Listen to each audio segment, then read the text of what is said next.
of October, when we come together to pray, to learn more from one another, and to take a step towards perfection as well. I would like to read a passage of the book Happy Life, where Joana de Angelis, through the hands of Divaldo Franco, says, irrigate your system with healthy thoughts. The action of the mind on emotion, the body, and the entire physiological apparatus is incontestable. A large number of illnesses are due to mental laziness, discouragement, rebelliousness, and self-destructive ideas. Channel your thinking to pleasant, healthy, optimistic matters, enjoying the well-being that is radiated to others and produces peace. So on this note, we invite everyone, and we'll keep this open here in case we would like to revisit tonight.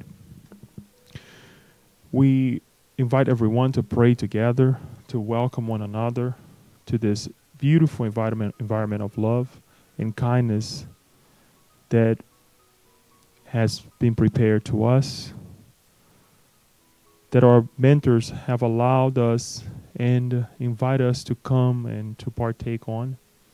We are also reminded that we, as part of this environment, we can multiply it, we can make it even better for ourselves and for others.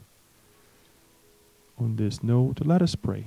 Dear Mother, Father God, we thank you for this beautiful evening.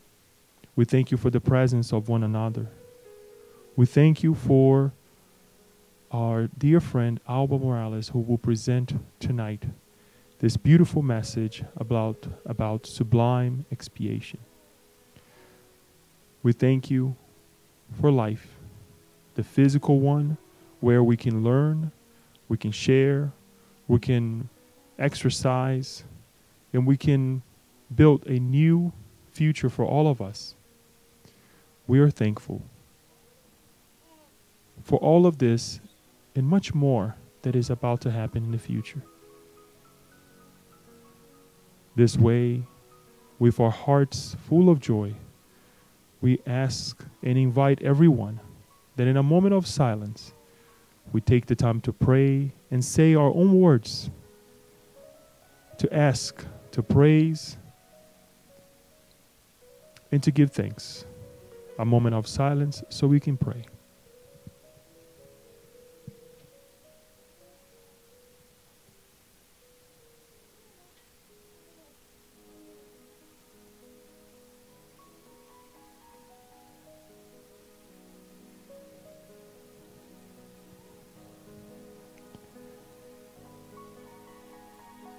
May your guidance and protection be with all of us tonight and ever, and so be it.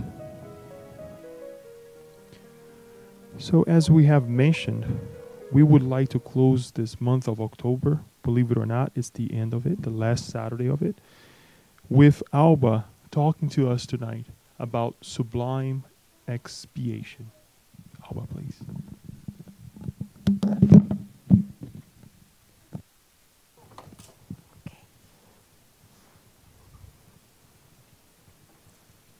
Good afternoon, everyone. Good afternoon. Can you hear me? Yes. Yes? Okay. Okay, just making sure technology is okay. Thank you for everyone to come in both planes, incarnate and discarnates. We are going to bring some highlights from the book Sublime Expiation, or Sublime Expiação. It was, the original language is in Portuguese, and it was to the mediumship of Divaldo Franco. It was written in 1973, and the spirit author is Victor Hugo. So we are going to try to translate the richness of this book, not only the ideas and the concepts, but the way it was writing, because it's so beautiful, very romantic, by the way, that we don't have the words to express it. So we were going to try to be to the same height of the author. Also, because of the topic that we are going to see very soon, the topic of the book is going to bring a lot of therapy for us. So let us take a position in which we are going to start a therapy session for our souls, for our spirits. Okay? So let us start. I'm happy. So Victor Hugo, just to remember, was a French writer. He lived from 1802 to 1885. Most of the people knows Victor Hugo because of the nowadays Broadway play Les Miserables. I don't know, I'm not good with English, but I mean French, but we're trying. However, one of the skills of Victor Hugo in his time, he was considered in his time the best French writer at the moment for two main characteristics. The first one, he had the skill to manipulate the French language in perfect harmony. The rhythm of his poetry, the measure, the style in his prose, it was perfect. The mechanics, the use of the vocabulary, everything was perfect according with the scholars of his time. However, he developed another skill. He not only wrote for scholars or high educated people of his time, he wrote for everyone. So even an educated person that somebody was reading the books of Victor Hugo had the capacity to understand and to connect. Why? Because he knew very deeply the human soul.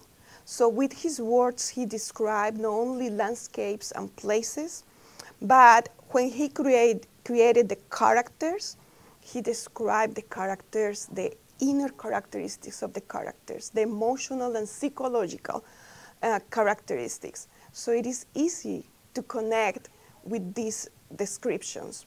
So this is about Victor Hugo, and he is the spirit author of the book Sublime Expiation. Okay? The main topic of the book, it is about Hansen disease.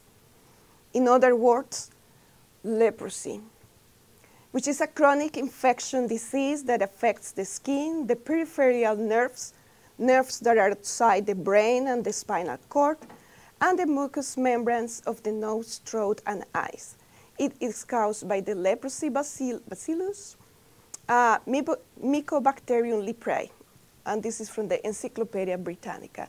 So leprosy or Hansen disease has a long history. It's basically, since human beings, we are on planet Earth, also the Hansen disease is with us. There are accounts for all antique Egypt in which this describes the disease, and in all different cultures around the world, it is a common reaction to the disease or the illness, and it is rejection. Since biblical times, it has rejection from society. You are dirty, you are unclean, you're not sacred, and you need to get out of our community, because at the time they believed it was contagious. Leprosy or Hansen disease is only contagious if you spend a very long period of time of constant interaction with the patient, then you get the disease. But a casual visit or something like that, it is not contagious. Current days, in 2018, it is a very rare cases in the United States. There are still some in South America, especially in Brazil. There are colonies for people with the disease, and in some islands in the Pacific still, but it's controlled more or less. However, the rejection, the taboo continues. Because what happened is if it's not treated on time, it basically defigurates the person through a very painful process of decomposition until at some point the disease sometimes just stops naturally, or people in Jesus' times just simply passed away with the pain of the decomposing of the physical body and the pain of the decomposing of the emotional or psychic body. Because it's not easy to take the rejection of your loved ones or your wife or your husband or your siblings saying, I don't like you anymore, you're dead for us. So it is a disease that takes in both the physical and the psychological and emotional bodies. And we have here an excerpt from Luke chapter 5, 12 to 13. So the leper approached Jesus and said, Lord, if you are willing, you can make me clean. Jesus reached out his hand and touched the man. Nobody touched a leper. Nobody. He did. I am willing, he said. Be clean. And immediately the leprosy left him. So with this in mind, we are going to start the story of Lucien. This is in around the 40s in Brazil. They give the characters different names because some of the characters are still incarnate and some people, they know them, they're currently among us. But there is a real story, this is a real account that is going to take us to the journey of what is that of Sublime Expiation, what Victor Hugo is trying to tell us with that sentence. So this is starting in Brazil. The name of the cities are made up by the author, so it's not really of importance, and it's around the 40s and the 50s. So we are going to start presenting the characters of our story. I don't know where is the pointer. So we start with Lucien. Oh, is here?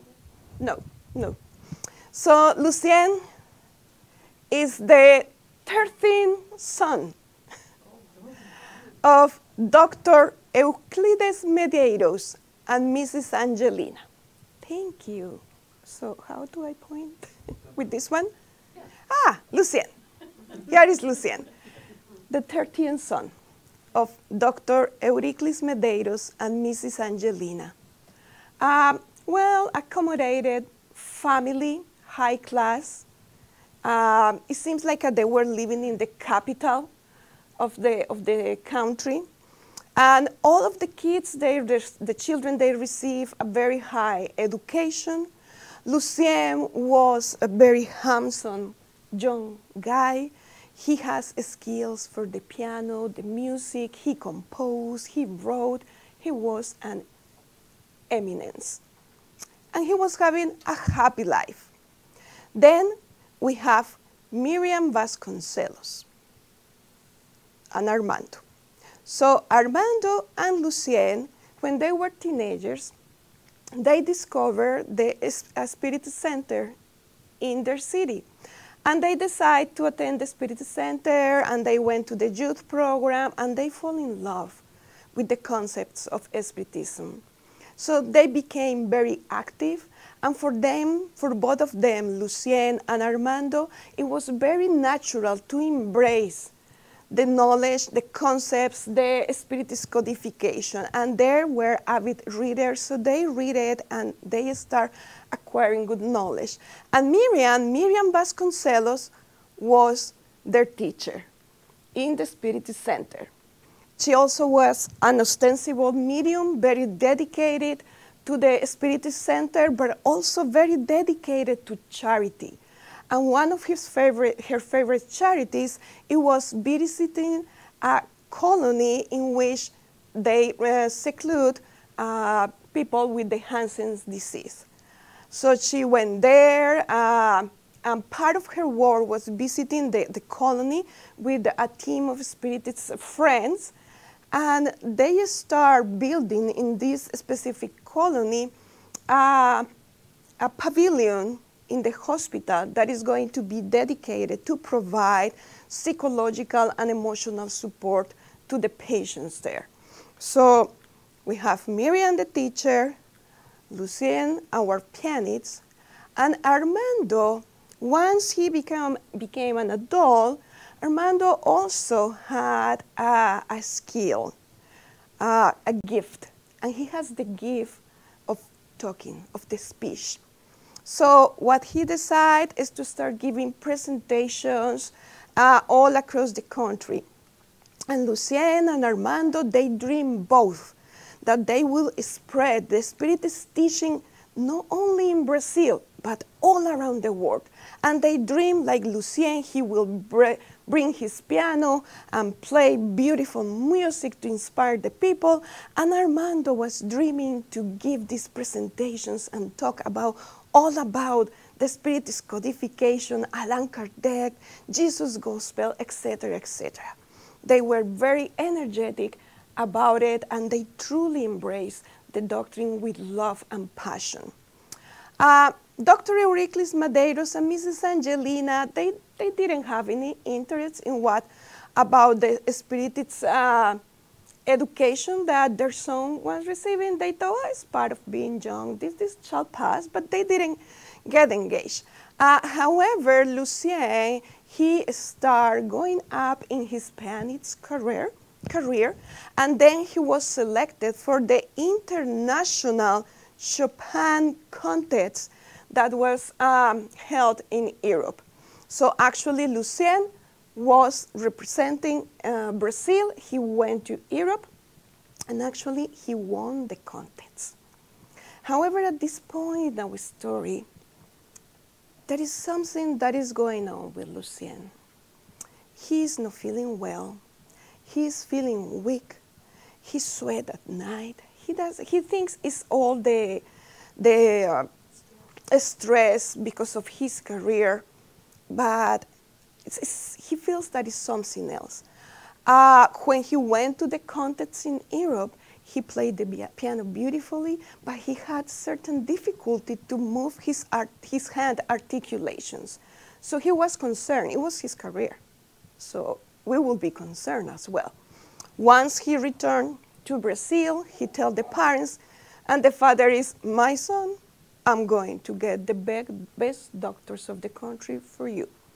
So they start this journey of going from doctor to doctor to doctor to doctor, a lot of tests.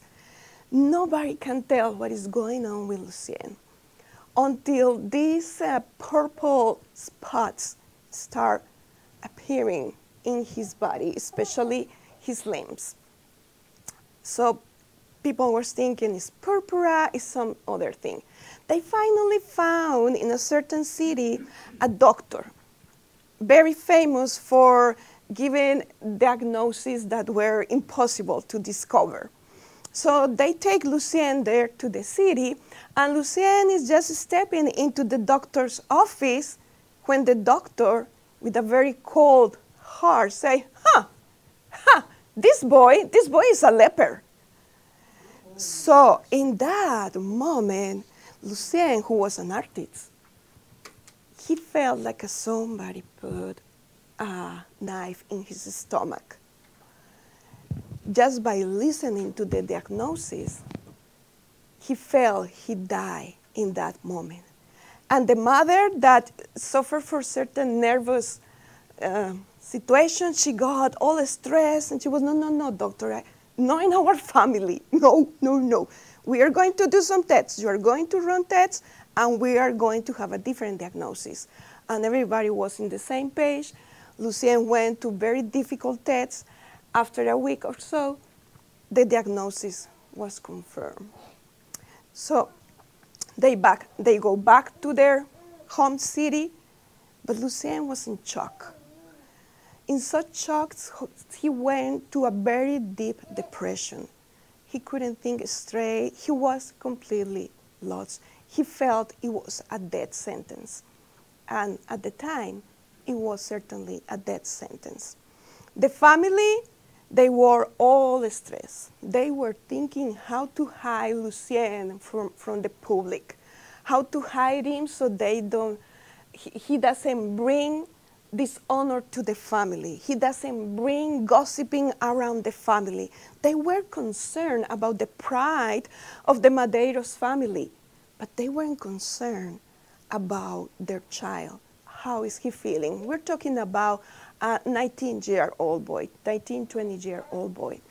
So at that time, our venerable Miriam Vasconcelos, she knew the news. She got to know. And during the time that Armando Lucien were attending the center, for Miriam, Lucien always had a special place in her heart.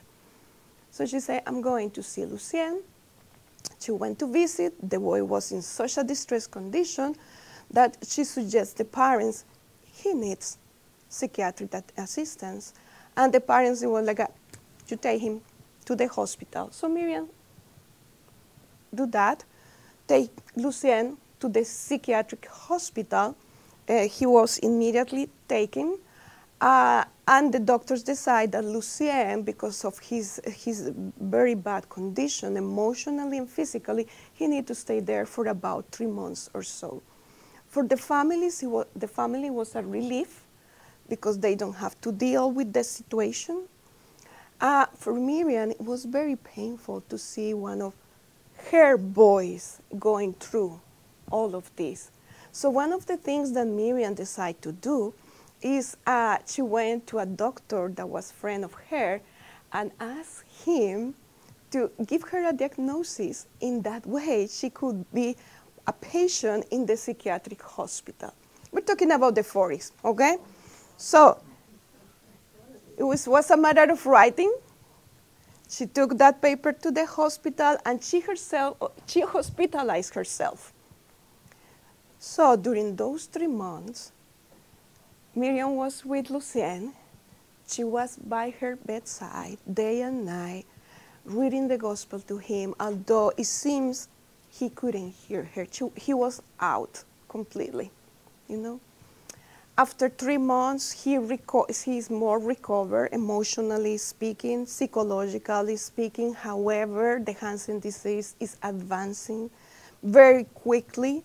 His fingers and his toes already have this purple color, so the doctors decide that it's necessary for him to go to the leprosy colony.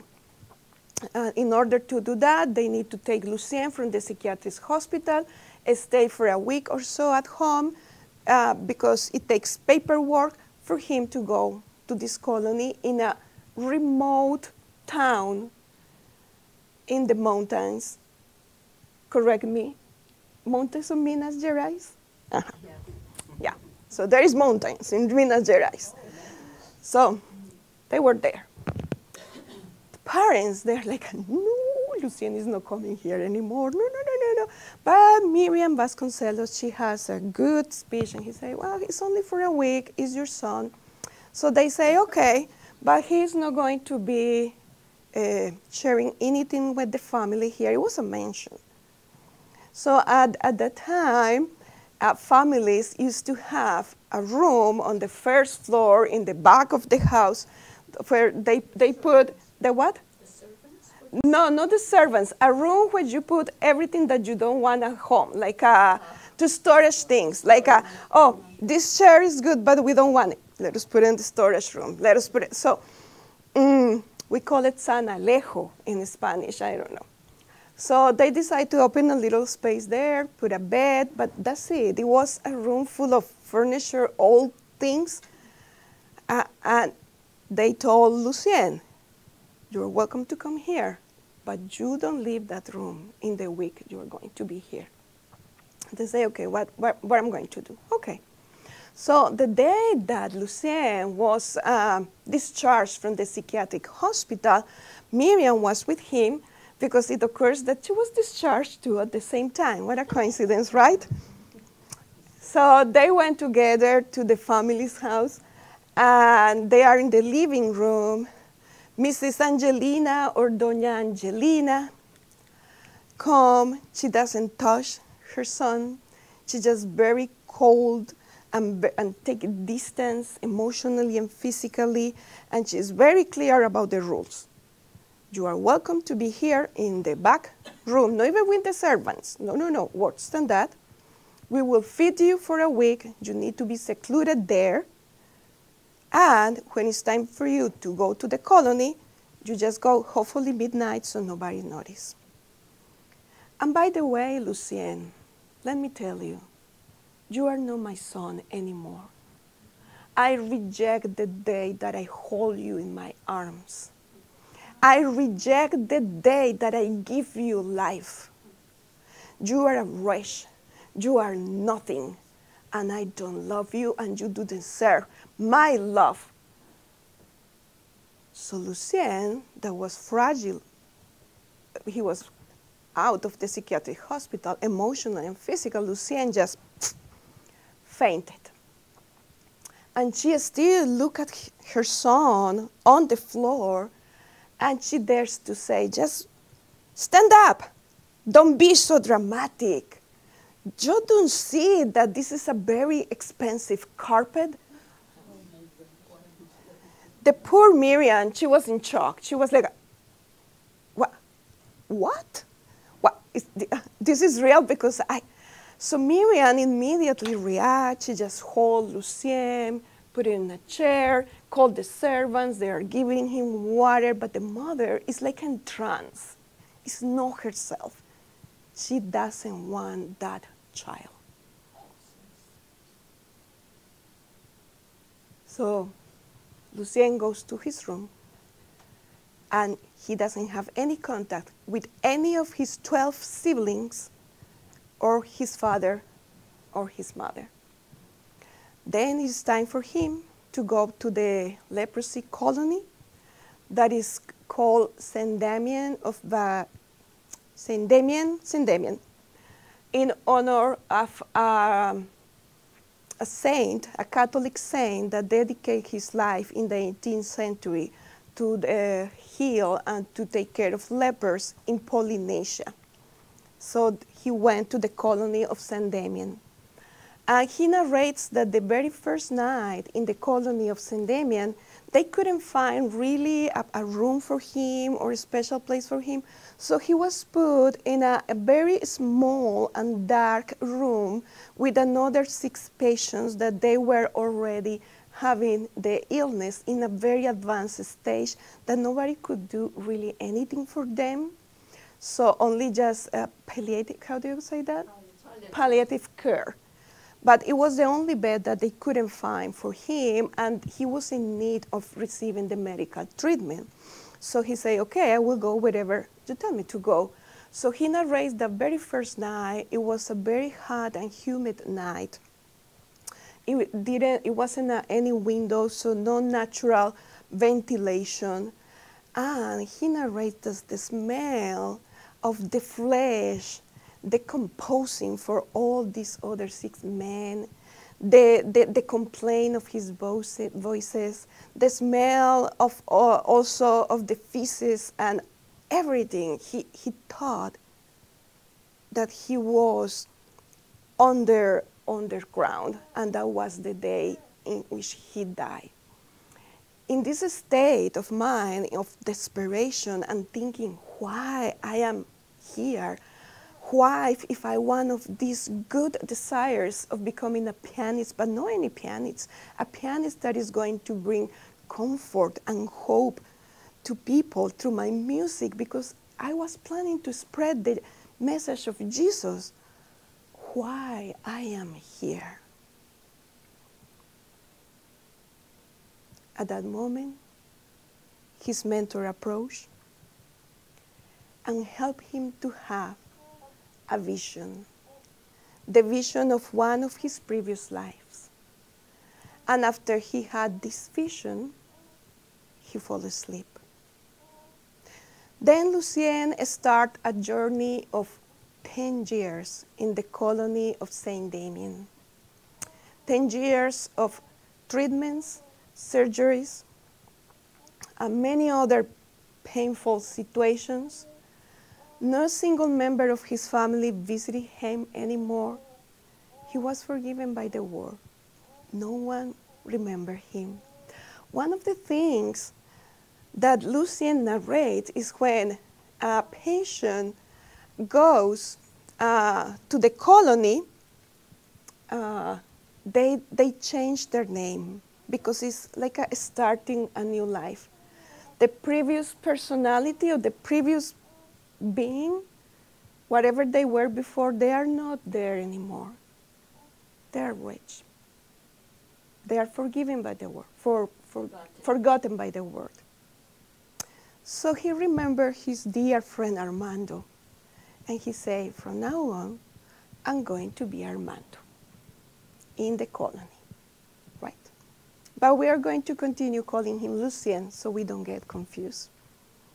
So Lucien, with time and with the help of Miriam mailed him the books, the Spirit's codification.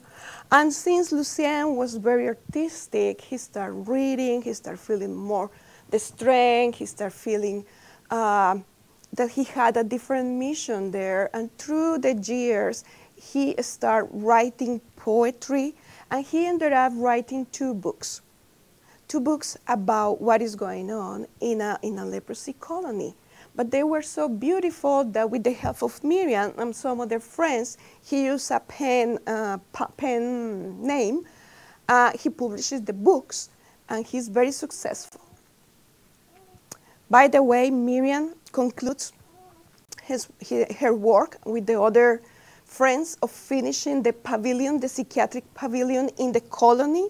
So Lucien started working as a volunteer in the colony, bringing comfort to the brothers and sisters in the same situation. And because he had this personality, very outgoing and very joyful, although it was very painful, so he gained friends among the medical group and the authorities, because by the way, this is the colony is a public colony, it's not private, it's public.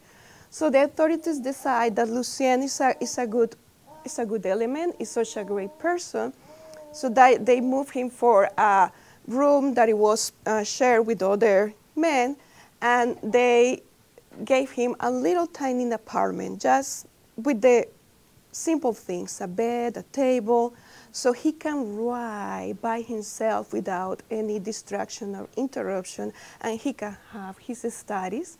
And his only company, it was a little cat, a white cat. So the cat was there. That was his family. At the time, Lucien, he needed to undergo his 17th or so surgery. It was about his left toe. But he didn't want to lose his left toe, and he was trying to postpone the surgery because it was going to be an amputation. However, things were very bad, so they decide to do the surgery. And even with regret, he accepted, and he said, okay. So he underwent the surgery, and he is now, after the surgery in the recovery room. He needs to spend a couple of days in this common room with other patients. When our next character comes, Marcia or Marcia.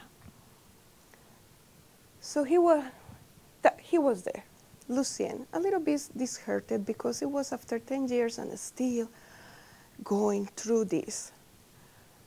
And Marcia is coming with a group of people that is visiting the patients there, bringing the gifts, some fruit and comfort and company and human contact.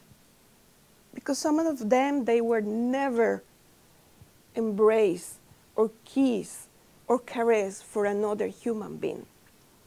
A total lack of warmth and love. So he was there, and he wasn't feeling well, and he's like, oh, I don't want for anybody to talk to me. I'm like, we know when we are sick, sometimes we don't want it. And all of a sudden, our dear Marcia, she started looking at the different patients and, ah, Lucien! Lucien Madeiros! It is you? And Lucien was like, oh God. We say in Spanish, tierra trágame. I don't know, like earth disappear me. And Marcia approached him. He didn't want to talk. And Marcia was, Lucien, I thought you were dead. Your family told us that you were dead. But no, you're alive, you're here.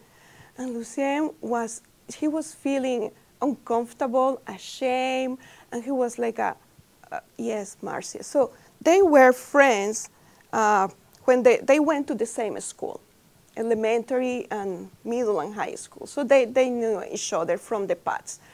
And he was so embarrassed and feeling ashamed because of his deformities. And he said, Marcia, I appreciate your visit, but you know what? I'm not Lucien anymore. I'm not that pianist. I'm not. I'm Armando here in the colony. So Marcia, with a kind and sweet heart, approached to him very close and said, Lucien, it's okay. You're not the only one who is bearing a cross in life. Let me tell you, I'm here with this group of visitors from a spirit center because it was recommended for me to visit a spirit center. I'm just starting with them. However, during my last 6 years, I have been in and out of a psychiatric hospital. My nerves betray me, and I'm very depressed, and I don't know what to do with my life. So they recommend me to do something good for others. So Lucien, you don't need to be ashamed of anything. We both are sharing a cross. So since that day, they reconnect. And Marcia, she said, I'm going to visit you every week, every Sunday. And she do that, and they start reading, and they start laughing, and they start sharing moments. And both of them, they feel complement to one another. They start feeling this attraction that goes a little bit beyond of a simple friendship. However, one of these Sundays, Marcia and her big eyes came to Lucien crying, almost in desperation. He said, Lucien, I cannot see you anymore. How come, Marcia? My mother discovered what I'm doing on Sundays. She doesn't want me to come to a leprosy colony. She thinks I'm going to be contaminated and that I'm talking with a dirty guy. She is forbidding me to come here. Lucien, I don't want to abandon you. So Lucien, although with pain in his heart, he was very resilient. And he understood that he didn't need to push the situation any further, to put her in a difficult situation. So he told her, it's okay, Marcia, we have our time. We know we love each other and we respect each other. Don't give a bad moment to your mother. You just do what your mother is telling you. Remember that our suffering is the pathway for a greater happiness. So you just do what you need to do, and I will keep doing what I am doing. And although Marcia didn't want it, she said, okay. Even though 3 or 4 weeks later, it came Marcia's mom to the colony, and she threatened Lucien, and she said, I'm going to denounce you to the authorities because you are talking with my daughter. One more time, 40s. People with Hansen disease, they were forbidden to have contact with other people in the outside world. So it was a crime, actually. So he said, it's okay. I understand. I won't write to you, because the time it was letters, I won't write to your daughter. Just go home and be tranquil. This is the end of our friendship. And the poor Lucien was again disheartened. So he was recovering from the surgery. Oh, that's right, I have this. And his heart was broken, and he didn't know what to do. So he decided, what I did? Oh, yeah. So he decided to write a letter to his old friend Armando. And here there are some excerpts of the letter. My dear friend Armando, you can't describe the emotions. In that moment of my diagnosis, I entered the dark cave of desperation, where one is dominated by hallucination. The subsequent tests and the study of the bacilli unfortunately confirmed, or happily, the ruthless diagnosis. It was the Hansen's disease, the biblical and cursed disease in me. Yes, the consequences are many. Here, interned in this spiritual recovery home, together with companions of all madness, repairing with tears and with deep meditations my prolonged suffering. After 10 years of pilgrimage between the psychiatric and leprosy hospitals, and in peace with myself, and working with the expectations of assisting someone from among many brothers and sisters of our redeeming cross. Sincerely, Lucien. And he sent the letter with great expectation. So Armando got the letter. Armando has been working as a spiritist speaker, and he has been also taking care of some charitable work. When he received the letter, he couldn't believe what happened to his friend, and he truly felt the pain of his friend, and he truly cried. He started crying, and he couldn't sleep that night, thinking, what can I do for my friend? How can I bring comfort to him? And because he couldn't sleep, he decided to reply. He wrote a 3-page letter, including some excerpts from the gospel, and we bring just a few sentences from the letter that Armando wrote to Lucien.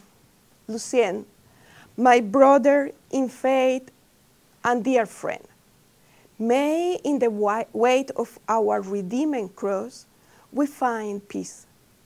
Blessed is he who believes and simultaneously tests his faith to rescue his turbulent and infamous past. The reading of the Spiritist teachings allow us to visit the bright and noble concepts that with time produce the effect of a shining light that deeply penetrates the spirit.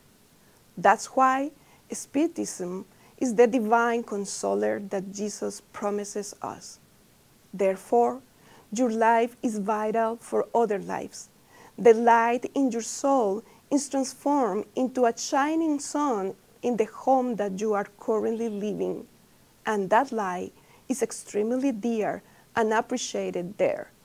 Remember the Spiritist therapy, constant optimism and firm faith in the Lord, trust in the Lord, fluidic water, and the study of Jesus' lessons. With love, Armando. And when Armando was writing this letter that was pouring the words and the emotion from his heart, once Lucien received the letter, with shaking hands, he opened the letter, and Victor Hugo narrates that it feels like he opened the letter and a bright light came to Lucien, like a passes at a distance. And Victor Hugo narrates the power of words. So even when we send a letter, a card with a good intention, when we pour our heart there, this is going to bring a therapeutic relief to the person who is receiving the letter. From then on, they enter in contact. They start, interchanging letters. Armando tells Lucien, you know what? I'm going to give a talk in a city very close to your colony. Why you don't come? And with Miriam Vasconcelos' help, they decide that they are going to meet in this specific city. Armando that night has an audience of more of 200 people, and Lucien was there. He was granted permission to go there. And Armando decided to give the talk about leprosy. And he was very eloquent. So Lucien also felt the therapy that the good spirits were giving to the whole audience over there. And Armando said, well, this must be happen just for a few people to have the Hansen disease. However, all of us, we are lepers, moral lepers, that we need to work to overcome the errors from our paths. Sometimes our leprosy, it could be a financial situation. It could be a family distress. Our leprosy sometimes is the lack of good relationships or the lack of job. All of us, we are lepers in the world, and we need the healing of the Master Jesus. So everybody was touched in this beautiful talk. After the talk, they went to a common friend's house. They spent the night there, and the following morning, they described this beautiful weather and landscape that is like all year round in Brazil. So they were taking the tea. They were taking the tea, Lucien and Armando. And in a more intimate moment, Lucien confessed to Armando, I say, I want to tell you what was the intention of my letter. I am very happy that we get together, but I need to confess something to you in the intimacy of our friendship. You know that the friendship is the perfect soil for love to grow, so that's why I feel this way with you. And he started narrating the story of Marcia, how she went to the colony, etc., but they start having feelings for one another. However, it wasn't the major difficulty for Lucien. The situation was that he was falling in love with Marcia, but also having this intense fire of passion inside of himself. And he was, but look at me. I'm half man. I don't have anything to offer to her. Just thinking of me touching her is disgusting. That thought is disgusting for me. But this fire inside of me is consuming me. Armando also confessed to him some of his difficulties by being a renewed speaker in Brazil, how he doesn't have a family to support him, how he was deserted for many friends, etc., etc. They interchanged words of comfort, and then the following day, they go to the airport and they say their farewells. Before going back, Armando turned to Lucien and say, Lucien, what are you going to do in regards of Marcia? And Lucien say, I'm going to do what I need to do to fulfill my sublime expiation. In other words, to fulfill my reincarnatory plan. So we're going back to the past. We're going to the 15th century and 16th century. This is the vision that Lucien had the very first night he went to the colony. And we have our new characters.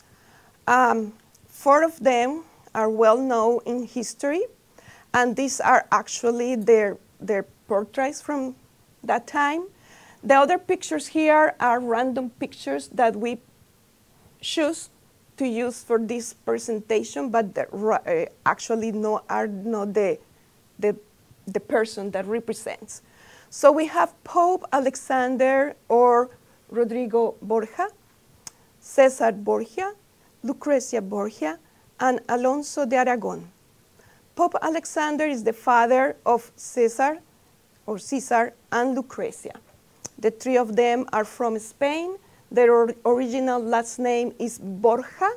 However, they moved to Italy, so they changed their name for Borgia. And at that time, church and politics, they worked together. So while the Pope, Alexander, is living in the Vatican, Caesar is the general in charge of the whole army, and he's living in the San Angelo Palace. The Vatican and the San Angelo Palace, they communicate for a corridor underground. So they plan a lot of things together underground. And at the time, interests of politics, becoming rich and everything, didn't have to do anything with family relationships or with love or something like that. So Pope Alexander forced Lucrezia to get married 3 times, only for him to extend his power in Italy. The second marriage of Lucrezia Borgia was Alonso de Aragon. Although the name sounds Spanish, from Spain, he was from Italy, from the noble house of Naples. So the Pope, he has interest in conquer Naples, and by this marriage, it was very convenient that they were in the same family. Although they don't love each other, they have a baby by the name Rodrigo, and they were having their lives together. Caesar, he didn't like Alonso, not at all. Caesar only has eyes for Lucrezia, and we know how's the story, and it's in PBO or somewhere else, right? So we have another characters, real characters at the time. Let us keep in mind, 1492 was the discovery of America. It was financed by the Spain, the king and queen of Spain, and it was Christopher Columbus. So we're talking about that time, okay? So we have Giuliano. Giuliano is the boy of a nobleman in Spain. The nobleman was married with a condesa. But the guy had so many affairs. The fruit of one of these affairs was Giuliano. One she discovers, for some reason, she knew what was her whereabouts of her husband, right? But she gets so mad, she decides that she sent some mercenaries to kill Anna Maria, the name of Giuliano's mom. So Anna Maria fled the region, and it seems like the mercenaries were successful. However, Giuliano, he was educated and raised in the palace as one of the children. He received a very high education, and he's very talented with the harp. Oh, but he's handsome, and he doesn't know anything about love. At that time, they confused love with passion, love with desire, love with possession. So love for a man, it was to possess the woman. Love for a woman, it was allowed the man to possess her. So that here we have him, he loves party, etc., and he is called to the court of Alfonso and Lucrezia to be the second man of Alfonso. They become friends, etc., and then Lucrezia, she has the lady, how do you call the ladies of company? Like other ladies that were part of her court. And we have Gracia. Gracia, she has a lot of grace. She was beautiful. And guess what? Giuliano fall in love with Gracia, or Gracia. Oh, but she's a smart lady, and she say, I'm not going to have any relationship with you because I want power, and I'm in a good position here, so I'm going to go upper. And he was rejected by Gracia. So he gets so mad. And he tried to do a lot of things to get Gracia to possess her. And she's like, no, my dear, you do. However, Alfonso, he noticed that relationship, and he's curious about Gracia, and he started approaching Gracia, and guess what? He wants to possess her. Oh, because she's beautiful, right? So Gracia thinks, okay, this is nice, this is good. He's the dessert of Naples, and I can have the power, the jewelry, and the dresses that I want. Okay, they decide to have a relationship with the result of a pregnancy. Alonso forced her to abort. We're talking about the discovery of America time. It wasn't anything beautiful or anything pleasant. So Gracia died, passed away, because of the abortion. Victor Hugo narrates that Gracia got in despair, she got enraged, she became an obsessor spirit of Alfonso and Giuliano, both of them, right? Well, but Giuliano connected mentally with her. And Giuliano started hating Alfonso because he was the one who caused the situation. Giuliano decided to betray Alfonso. Basically, he put Alfonso in a tray for Caesar to kill him. So, at that moment, Giuliano is in trouble. He doesn't know what to do because he betrayed his lord. So, Caesar also likes Giuliano and say, this is a good guy to have near me, because Caesar is absolutely unscrupulous. So he say, okay, Giuliano, you don't worry, come with me, and you're going to be my first man. And they are starting doing all sorts of abuses in different towns and in different situations, all sorts of abuses. At the point that this guy, he cannot go more to those parties in the court because he has so many enemies that Pope Alexander and Caesar decide to send him to a farewell town in Italy and proclaim him the governor of that village, Faenza. So he is going to Faenza. He is around his 25, 28. He goes to Faenza. And in Faenza, there is another character there.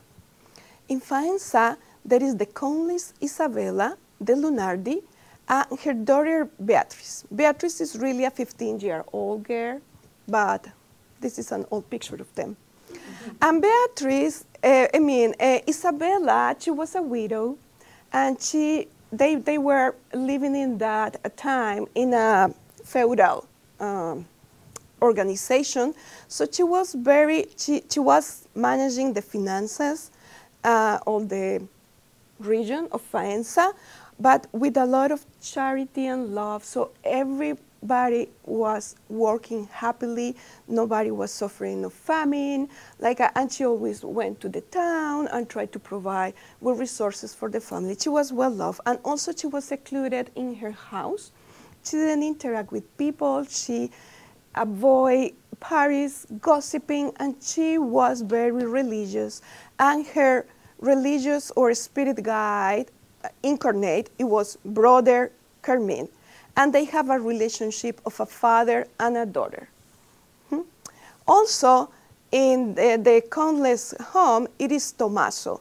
Tommaso is the administrator of the home, with the horses, with the servants. And Tommaso is a very rude guy, but is very faithful, or royal, excuse me, is very royal to Isabella. One day, Isabella and Beatrice, they were in their carriage, doing an errand, and Giuliano, with all his pride, he was in his very beautiful horse, just very boring because life in Faenza is not the same like in Rome. So he's like, all these farmers here, I'm very bored, there is no party, what I'm going to do? And all of a sudden he looks at the eyes of Isabella and he's like, whoa. And he falls in love. So he decided that he is going to know who is that lady, very noble, etc. And he wants to possess her. And he gets upset. He found a reason to leave because he was kind of going down, but he found a reason to leave. And he started meditating how to go. He decided to present himself to the countess one day with all the formality of the time. For some reason, the countess didn't like him, but at the same time, she felt like an attraction, like a magnet to him. It was a very awkward encounter, and the countess told him, you know what, don't come back here. She felt deep in her heart that something bad was about to happen. Plus, Giuliano wasn't a saint. And she was, somehow. So she didn't like the energy of this guy. But, however, she was like, oh, that young man is calling my attention. To make the story short, because time is calling us, Giuliano creates a plan to kidnap Isabella and Beatrice. He hired 2 mercenaries, certainly kidnapped them, secluded in a basement. The 2 women were in distress. Brother Carmine Tommaso organized the people in the town looking for them. They feel like something bad is going to happen to them. And by the 3rd night, Giuliano goes to this basement thinking that the women were already weak, emotionally and physically speaking, and he tried to possess Isabella. However, Isabella, she has an encounter with her husband. Her husband came as a spirit to comfort her and to give her strength. And he said to her, you need to drink this chalice, in order for you to be successful in life. Meaning, something serious is going to happen and you just need to deal with it. And she was like, okay, no, okay, but Victor Hugo narrates beautiful words. Anyways, when Giuliano goes to the basement, the countess, although she was physically weak, she was spiritually strong. When Giuliano is forcing with her, he noticed that she has a pendant with a virgin in the pendant, and all of a sudden, he has a flashback, and he remembers his mother when was caressing him, and he looked at the chain and the pendant, and he somehow is trying to make sense because Beatrice is in panic, screaming, and he's forcing with the woman trying to possess her, right? And all of a sudden he's very confused, and there he's having a sword also just to force the woman, and he's very confused, and he says, if you are not mine, Isabella, you are of nobody. And then Isabella looked at him, and all of a sudden, without knowing why, she screams, son. And all of a sudden he said, mother, but he already put the sword in her stomach. The poor Beatrice fainted. She is all nerves. And when he looked at the dead body of the woman and focusing that pendant, he felt she was her mother. The mother that the father of Giuliano couldn't kill. She escaped. So Giuliano, he entered in desperation, so he killed himself. Also, he was under the influence of Gracia, that wasn't happy with Giuliano having eyes for Isabella. Remember, Gracia was dead, or as a spirit, so he commits suicide. So this is basically the story in the 15th century. And we are going to see who is who. If you allow us to be here a little bit more, to discover the mystery. Who is who? Who is who? Who is Giuliano? We know who is Giuliano. Luciana. Of course. Then we have Armando. Armando wasn't in that story, but Armando was one of the priests that worked with Cardinal Richelieu and helped Cardinal Richelieu to start the War of the Terror Years in France. Then we have Miriam. Who is Miriam? Who is Miriam? Huh? Isabella. Isabella. Then Marcia. Who's Marcia? The girl. The girl. Yes, it's Gracia, Grace. And then we have the mother and father of Lucien, Tommaso, and Beatrice.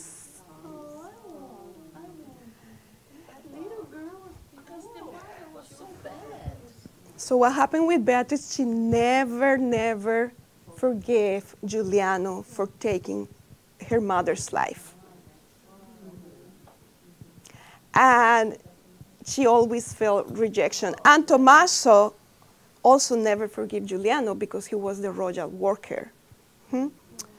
Now the end of the story is that unfortunately Marcia, she unfortunately after Lucien came back from the Armando's presentation, in which, by the way, Lucien played the piano by the inspiration of the good spirits and he could move his fingers, he comes back to the colony and he finds out that Marcia passed away in the most tragic situation because one day she was at home and the mother introduced to her to an old and unpleasant and very iffy gentleman, and the mother say, "Here is your future husband."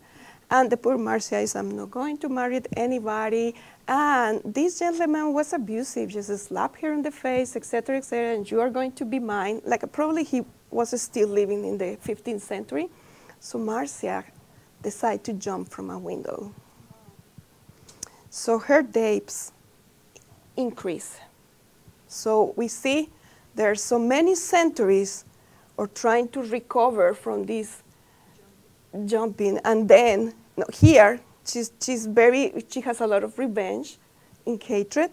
It takes centuries for her to go back as a Marcia with a lot of psychiatric situations, but however she couldn't be so strong enough to overcome. So what happened with Lucien?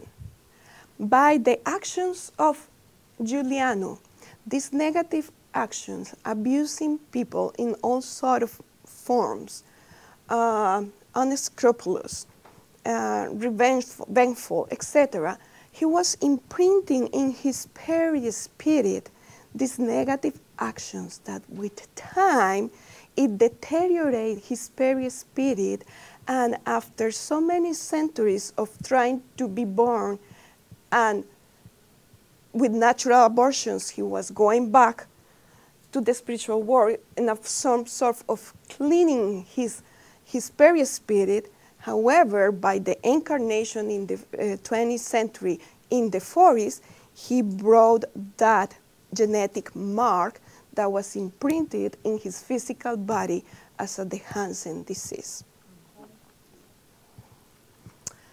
Lucien, after knowing the news of Marcia, he wasn't feeling well. One more time, he went to visit his mother. His mother, in an act of charity, decided to prepare a panettone, a cake for him, a given to him. And he said, "Lucien, when you get to the colony, eat this cake for me. Don't share the cake. Don't share it with anybody. Just for you." "Okay, mother." And he went back to the colony. He was there trying, the time of the coffee. He's going to serve the panettone or the cake. And he was called to attend an emergency in the psychiatric hospital. When he came back, he found his white cat dead. The cat ate the cake. Mrs. Angelica thought that it was an act of charity to finish with the life and the suffering of her son. Weeks after, the heart of Luciano was weak, and Luciano's heart stopped and went to the spirit realm in peace and joy. Mrs. Angelica, due to her actions, she lost her sense. She went to a psychiatric hospital for 6 months. And with the help of Miriam, visiting her in a daily basis, and also to the Dr. Euclides, Dr. Madeiros, Miriam started talking to them about spiritism. After 6 months, Mrs. Angelica became better, and both parents decided to attend the Spirit Center and start learning about it. But the most important part is, it doesn't matter if the Spirit is teaching or Christian or Catholic, the most important part is they understood that through charity and serving others, they start healing themselves. So at the end, the Sublime Expiation is no other thing than the way, the ticket for us to repay, to fix, and to give back to those that we hurt and damaged in previous lives. It wasn't until Giuliano was ready 4 centuries after, or 5 centuries after, that he underwent the situation. And to conclude, we're going to show some of the highlight sentences. There are only 4 or 5 that we would like to share with you from Victor Hugo. No one can escape from himself. Whoever performs actions becomes a slave of its consequences. Delaying good is a way of slowing down or obstructing progress, disrupting life. Charity is a light on the road, blessing the shadows and transforming them into clarity. Hate is a toxic that corrodes the container that contains it. When it is retained, it destroys. When it is spilled, it poisons. No debt is paid beyond the limits of the debit incurred.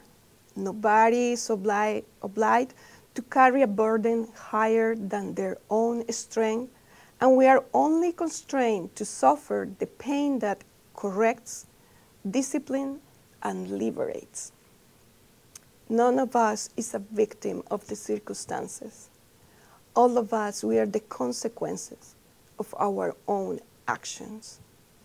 And it depends of us if we decide to suffer even more because of the constraining circumstances, or to accept, like Luciano, he accepted his expiation and he actually succeeded. So Jesus told us that blessed are those who mourn, for they shall be comforted. We hope that this story brought you the comfort that brought to us when we read 2 times the book, and it's worth it to read it 3 or more times. Thank you.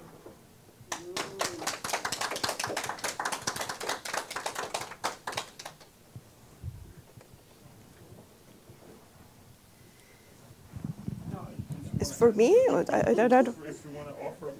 don't know. I don't know if there is questions, comments. That was very beautiful story. I didn't know about this story because Victor Hugo, he had another book that I was very young. I think it was called Redemption. Also is in this same, line, way. But I was wondering, when you said very quickly that one night when he was in a very deep desperation, during the sleep, he had some vision from his for that life. So he understood.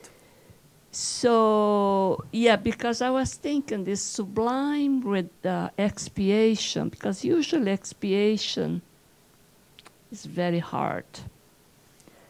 but in his case, I see some attenuation.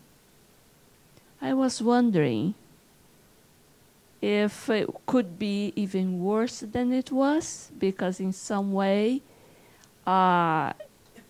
he had this dream. He was allowed to revisit, to have this help during the dream, so he could understand and not be rebellious, not be upset. And also I saw he was surrounded, although the mother's character was horrible, but he was, to compensate that mother, with so many great people, like Miriam and Marcia and this Armando. It was 3 people to nullify the bad mother or whatever, So I was wondering how much of this spiritism, him being in that situation already, having a good, intention. He had a good intention to use his talent to spread the spiritism that he deeply loved and wanted to follow. If that was how the divinity used in order to support him throughout this, difficult times. I think I have my. You are right, Jasko. We brought you here the highlights of the book because the book goes deeper in each character. So one of the things that the Victor Hugo narrates is once Giuliano, what happened with Giuliano after he killed himself. He had so many intents of coming to planet Earth, and by natural abortion he's not.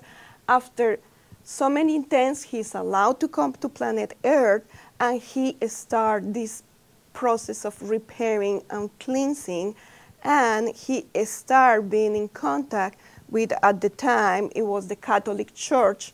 So he started knowing about Jesus' messages, etc., etc. So by so many incarnations, by the preparation in the spirit realm, he came in as a Lucien with a strong background.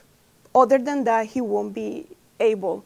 As at the last sentence that we showed, none of us, we are going to have a burden that is higher or heavy than our own strength. So we are coming prepared to deal with the situations and the circumstances that we need to deal. Basically, the main message for Victor Hugo is we need to surrender to that. Not in desperation, but with humility, with acceptance, and thinking that this is temporary and that we're going to overcome that and much better things are coming. Yeah. Yeah. Thank you. Thank you, Alba. Just to kind of go back to this month of October, and I want to say it because to me it's a perfect exemplification of what we have started with the first talk this month of October. Paula and Kirsten talking about the conscious being, Julio Carvalho talking about embryology in the light of spiritism. We worked last week on Thought Live talking about illness and death, right? And you giving this beautiful example that Victor Hugo brings to us. It's just, again, I'm amazed and I'm really thankful for us to have this example here. And since you read the book twice, I think you already touched on this idea of resignation. And what I got, and it's mainly my comment, and if you can confirm, is this active resignation, because we give the connotation to resignation of being passive, or just don't do anything, just you just don't move, you just go with the flow. But what I gather from Lucien is that he was very active, even though he suffered, through his condition. He was very active. He never stopped helping, And he got right from the start that he was supposed to go and help, right? He was supposed to go and rescue something of the past that he had. So it's a great exemplification of what we have been studying, of the reasons why we reincarnate on Earth and how we have to deal with these difficulties. Thank God, in a way, it's not the leprosy of the skin, but the other leprosies that we see in life. So thank you. That's right, Leo. Bless you. No, my thought flow. No, it's okay. It's okay. That basically what you say is that's correct. One of the things is he himself, in his personality, he developed this character of he wanted to serve anyways as a pianist. He wasn't all blind of being famous or because he won this international contest. He wanted to bring his skills to serve others. So with that attitude, it was not easy, but at least the process was a little bit easier for him to accept his situation and to move forward. Also the vision, the night of the vision is very interesting. Not all of us, we are having that. He was prepared to have the vision. And the two mercenaries that Giuliano hired to kidnap Isabella and Beatrice, the two mercenaries are actually in that colony as a part. And he knew. That's why he said, I'm with the brothers and sisters that we are all the same. We commit the same crimes and we are paying here. And it's my responsibility to help them. Because he was the one to hire them. Of course, the guys were completely, they were, yeah. But he was the one who hired them for that specific act. Yeah, thank you. Any other comment or question? Rafaelito?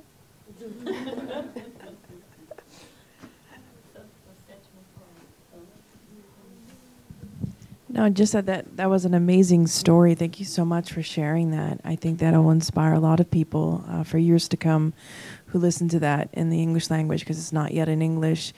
Is there any other part in the book that you didn't have time to mention during your talk that was really impactful, or any other? I mean, because I know it was basically a highlight of a very intense novel. Was there anything else, either from Victor Hugo or from a mentor, or any other aspect of the book that was very moving for you or insightful? Actually, Armando's life.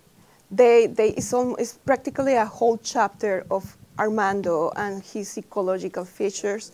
And we did some research, and we find out this character is still between us. And this is, I don't have the confirmation, I'm talking as Albita, but I'm pretty sure by researching in the Brazilian Spiritist Federation, etc., Armando is Divaldo Franco.